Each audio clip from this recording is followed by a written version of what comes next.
In the heart of a storm, a nation's true strength is revealed, and today India stands in the midst of such a storm. As of August 27th, the 50% tariffs imposed by the United States of America to a vast portion of our exports. This is not speculation, not a threat, it is our new reality. For many, this news arrived like thunder, loud, unsettling, and disruptive. A tariff that strikes at the very heart of our trade, impacting nearly $60.2 billion worth of exports, almost two-thirds of all our goods bound for America, from Tirupur's textile hubs to Surat's diamond streets, from leather clusters in Kanpur to shrimp farms along our coasts. Millions of workers and entrepreneurs suddenly find themselves staring at cancellations, some as high as 45% in the first wave alone. Yes, this is a blow, but let us pause, let us look deeper, because this is not a judgment on our weakness, it is proof of our growing strength. Think about it. If Indian products were not dominating global markets, if our scale and quality were not reshaping competition, why would the world's largest economy need to deploy its harshest trade weapon just to slow us down? This is not a punishment, it is an acknowledgement of our rise. Let's be clear, this is not about the price of shirts or gems. This is about geopolitics. The US is not attacking our products, it is testing our independence, our foreign policy, our refusal to bow down. Their move is shaped by domestic politics, by global leverage games, not by the quality of Indian goods. And if they believe that this storm will make India waver, they are mistaken, because we have weathered worse, and each time we emerge stronger. Remember 1991, when a balance of payment crisis forced us to pledge gold. That very storm led to economic liberalization, which unlocked India's global rise. Remember 2020, when the world was brought to its knees by a pandemic. India became the pharmacy of the world, exporting life-saving vaccines to more than 150 countries.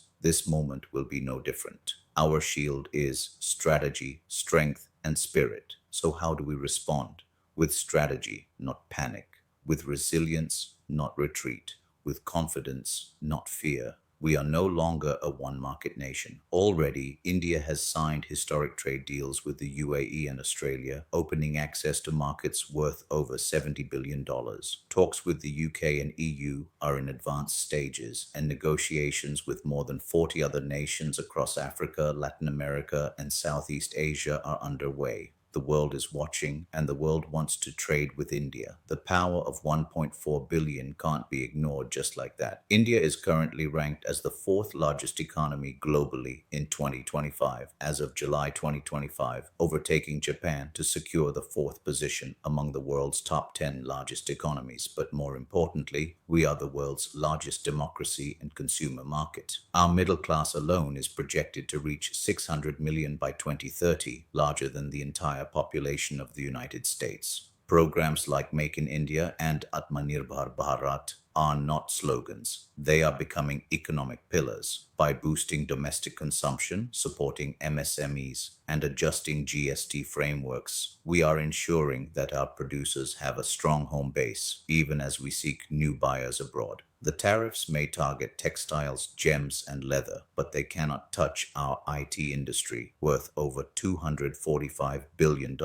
or our pharmaceutical sector, which supplies 20% of the world's generic medicines. They cannot diminish our role as the fastest growing major economy in the world, clocking 7.2% growth in fiscal year 2024. These are the engines that fuel not only exports, but innovation and global leadership. Here is the call to unity and resolve. So yes, this is a test, but India has always thrived under tests. From the freedom struggle that shook the might of an empire, to the green revolution that made us self-sufficient in food, to the IT boom that put us at the center of the digital world, we have never been defined by challenges. We have been defined by how we transform them. This moment is not just for governments or corporations. It is for every Indian, for the textile worker in Tirupur, the artisan in Jaipur, the software engineer in Bangalore, the farmer in Punjab. Each one of us is a brick in this economic fortress. So let us rise, not in anger, but in determination. Let us show the world that a tariff cannot tax our spirit, and no policy can tariff our potential, because the future of the global economy is not being written elsewhere. It is being written here, in India, by Indians. And when history looks back at this storm, it will not see a nation shaken. It will see a nation